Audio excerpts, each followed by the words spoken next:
problem with this is, I'm gonna show you right now, okay? So get like your stance.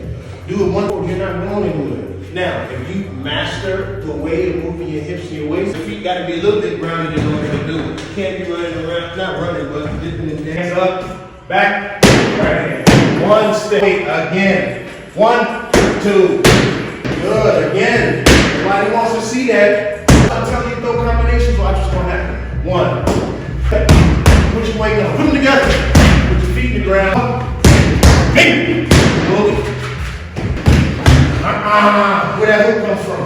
And anchor around here and do this. The first 4 seconds, 10 seconds.